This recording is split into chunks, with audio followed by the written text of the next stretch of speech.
Selamat siang, Miss Yuni. Waalaikumsalam warahmatullahi wabarakatuh. Selamat siang. Ada yang bisa dibantu? Iya, eh, maaf sebelumnya Miss Yuni, saya mau minta tolong sama Miss Yuni. Saya mau bicara. Begini, Miss. Saya dulu TKW Hong Kong di tahun 2010. Iya, 2011 masuk Hong Kong. Terus saya kerja dapat 1 tahun. Saya pulang Indonesia. Gitu. Terus saya rencananya udah niatan nggak mau kembali. Karena saya udah nggak kuat, saya ngomong terus terang sama majikan, saya nggak mau kembali. Saya pulang Indonesia. Nah, sedangkan kontrak saya masih 2 tahun, masih ada 1 tahun. Majikan paksa untuk kembali. Secara jujur saya nggak mau kembali, soalnya saya nggak kuat karena majikannya tuh sangat jahat, kungkungnya itu jahat. Hari-hari itu saya dimaki-maki, gitu loh. Dia orang Cina Indonesia, orang Cina, istrinya Jakarta, suaminya Cina Bandung. Gitu. Terus akhirnya oke lah, nggak apa-apa karena saya masih ada kontrak 1 tahun, saya kembali. Tapi saya kembali bekerja itu dapat 1 bulan, 2 bulan. Saya udah nggak kuat. Akhirnya terpaksa saya pas di hari libur saya keluar, saya kabur, saya nggak mau kembali. Akhirnya saya tinggal di luar. Jadi sampai sekarang saya udah nekat, saya udah niatin, saya siap tinggal di luar, gitu. Saya nggak mau kembali. Nah terus saya masih ingat waktu itu visa saya habis 2013 bulan Februari. Ya, akhirnya saya punya teman. Waktu pertama kali saya tinggal di luar, saya udah nggak mau ikut majikan. Saya dikasih, saya belajar cari kerja di luar, ternyata saya bisa, terus saya diterima. Secara jujur, saya bekerja pakai KTP saya yang pembantu itu. Saya part-time di restoran. Pertama kerja, saya kerja Saiwon. Itu sampai 5 tahun saya kerja. Saya tidak pernah libur. Saya kerja pertama kerja itu belum dapat gaji, saya nyewa di boarding house. Waktu itu saya masih pegang uang saku.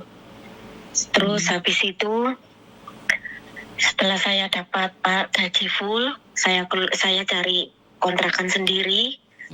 Saya ngekos sendiri. Saya cari kos-kosan sendiri di agent. Saya sewa rumah sendiri. Terus saya hanya fokus kerja dan kerja dan kerja. Sampai sekarang saya nggak pernah berteman, nggak pernah libur. Kalau seandainya saya ada libur di hari Lebaran Cina, itu spesial gitu, saya diem di rumah. Saya nggak punya teman, juga nggak pernah, pokoknya nggak pernah kau-kaucan, nggak pernah bergaul dengan sesama negara,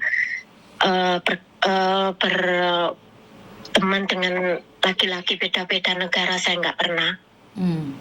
Secara jujur, Miss, demi Allah selama saya tinggal di luar, udah terhitung mulai 2013 sampai sekarang, saya selalu sendiri. Dan pokoknya tidak pernah berhubungan atau pacaran sama laki-laki negara lain, tuh nggak pernah. Karena saya sadar dan saya masih ingat dengan status saya, gitu. Karena saya ingat kalau saya membutuhkan uang biaya untuk ketiga anak saya sekolah di Indonesia. Saya terpaksa mengambil tindakan hidup di luar, nggak ikut majikan. Karena saya masih butuh uang. Sebenarnya saya masih ingin kerja. Tapi karena saya nggak nggak bisa kerja ikut orang. Saya cocoknya memang kerja jadi kayak karyawan gitu.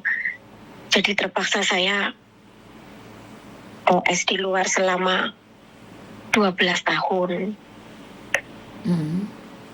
Ya, sampai sekarang. Terus bos saya itu sangat baik. Semua pegawai itu juga baik, percaya dengan saya. Sampai banyak orang, justru malah saya itu banyak kenalan orang cici-cici orang Hong Kong. Dikiranya saya itu residen Hong Kong, padahal saya bukan residen Hong Kong. Gitu. Soalnya mereka semua melihat penampilan saya itu saya seperti orang Nepal, pokoknya orang Thailand, orang Nepal, orang Filipina, seperti itu, Miss. Nggak seperti orang Indonesia. Ya, saya di Indonesia status saya janda, anak 3. Suami saya udah almarhum. Makanya saya nggak pernah berpikir ingin mencari. Tadinya saya nggak berpikir ingin cari suami lagi atau bingung cari laki-laki lagi, nggak ada berpikir. Di otak saya hanya berpikir cari uang untuk masa tua saya dan masa depan anak-anak saya. Ya alhamdulillah, Miss, saya di Indonesia saya berhasil. Saya bisa beli rumah 2, bisa kuliahin anak. Anak saya nomor 1 udah kerja. Dan saya berhasil bisa membeliin mobil anak saya 2. Saya bekerja di Hong Kong tuh mulai anak saya masih SD. Saya yang nomor 3 itu saya titipkan di tantenya di Bandung. Masih umur 1 tahun. Yang nomor 2 itu masih SD kelas 1. Yang pertama SD kelas 2, masih kecil-kecil. Saya bertanggung jawab biayain anak saya. Ketiga anak saya soalnya anak yatim, Miss. Ayahnya demi Allah suami udah almarhum karena sakit. Saya di Indonesia, saya asli anak Surabaya. Saya juga sekolah lulusan SMEA. Ya tadinya saya itu nggak ada niatan TKW. Karena saya kerja di Surabaya itu gaji kecil, saya nggak cukup untuk biayain ketiga anak saya. Saya punya pengalaman kerja di pabrik, kerja di toko, kerja di restoran, Miss, di Surabaya itu. Akhirnya saya ketemu teman saya, teman sekolah, dia kerja di PT, di administrasinya PT Perwita di Indonesia itu. Terus saya minta tolong untuk kalau ada lowongan di sini aku butuh kerja.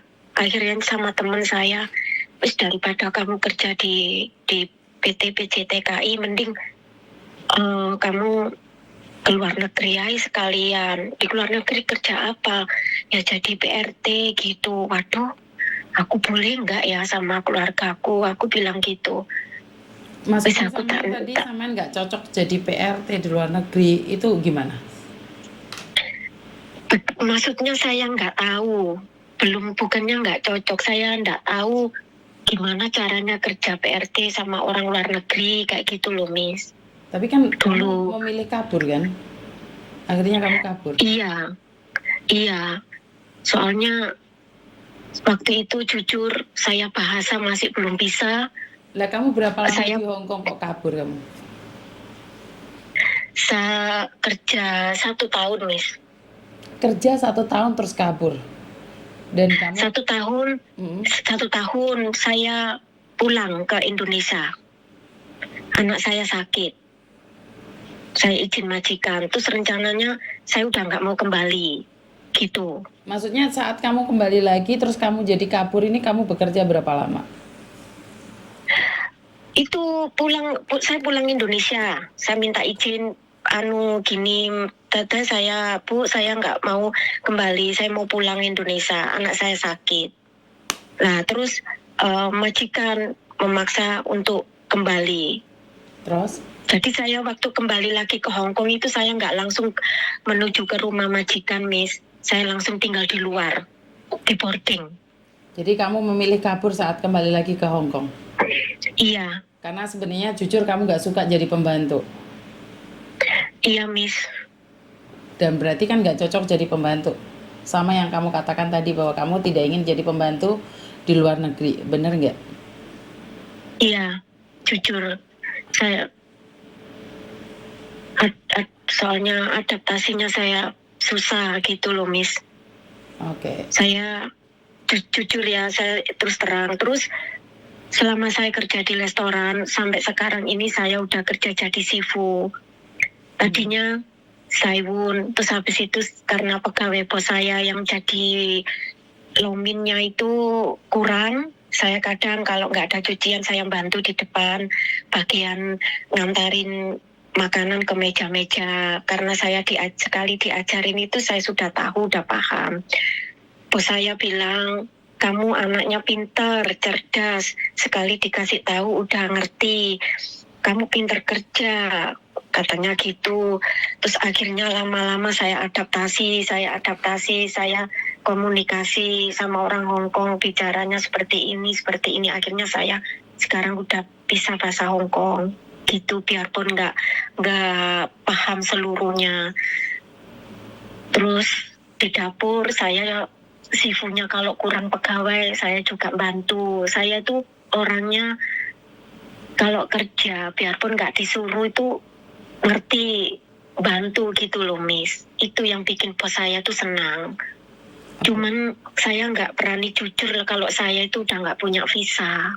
Itu aja. Takutin nanti saya langsung diberhentiin. Karena saya demi anak ketiga anak saya takut diberhentiin, makanya saya rahasiakan status saya sampai sekarang ini. Emangnya gitu. kamu nggak takut kalau tiba-tiba restoranmu digerebek dan majikanmu juga dipenjara? Ya alhamdulillah nggak pernah sampai sekarang. Pertanyaan Saya saya adalah, Iya. kamu nggak takut nih?